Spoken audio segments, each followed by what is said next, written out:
एक छोटे से गांव में रियान नाम का एक लड़का रहता था। रियान बहुत गरीब था, लेकिन वो पढ़ाई में बहुत मेहनती था। उसे चित्र बनाना बहुत पसंद था, मगर उसके पास अच्छी पेंसिलें नहीं थी। एक दिन स्कूल से वापस आते समय रियान को रास्ते में एक बूढ़ा आदमी मिला। बूढ़ा आदमी बहुत थका हुआ लग रहा था। रियान ने तुरंत उसे पानी पिलाया और उसे पेड़ की छाया में बैठा दिया। बूढ़ा आदमी रियान की दयालुता से बहुत खुश हुआ। उसने अपनी जेब से एक अजीब सी सुनहरी पेंसिल निकाली और रियान को देते हुए कहा, ये साधारण पेंसिल नहीं है। जो भी चीज़ तुम इससे बनाओगे वो सच हो जाएगी, लेकिन याद रखना, इसे केवल अच्छे कामों के लिए इस्तेमाल करना। ये कहकर बूढ़ा आदमी वहां से चला गया। रियान को पहले तो विश्वास नहीं हुआ। उसने जमीन पर एक सेब बनाया। अचानक उसकी आंखों के सामने वो सेब सच में असली बन गया।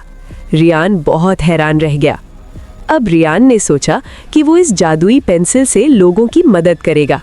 उसने अपने घर के लिए खाना बनाया, अपनी माँ के लिए दवाइयाँ बनाई और गरीब बच्चों के लिए किताबें बनाई।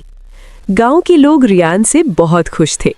लेकिन एक दिन गांव का एक लालची आदमी रियान के पास आया और बोला, तुम इस पेंसिल से मेरे लिए सोने का महल बना दो। रियान ने मना कर दिया और कहा, ये पेंसिल केवल अच्छे कामों के लिए है।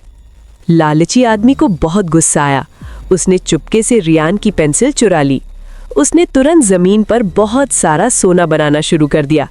लेकिन जैसे ही उसने सोना बनाया, अचानक वहां एक बहुत बड़ा अजगर बन गया जो जोर से दहाड़ने लगा। लालची आदमी डर के मारे कांपने लगा और भाग गया। तभी रियान वहां पहुंच गया। उसने तुरंत पेंसिल उठाई और एक मजबूत पिंजरा बना दिया। पिंजरा तुरंत असली बन गया और अजगर उसके अंदर कैद हो गया। लालची आदमी को अपनी गलती का एहसास हुआ और उसने रियान से माफी मांग ली। रियान ने उसे माफ कर दिया और कहा, लालच हमेशा इंसान को मुसीबत में डाल देता है। उस दिन के बाद रियान ने जादुई पेंसिल का इस्तेमाल सिर्फ लोगों की मदद करने के लिए किया और पूरा गांव खुशहाल हो गया।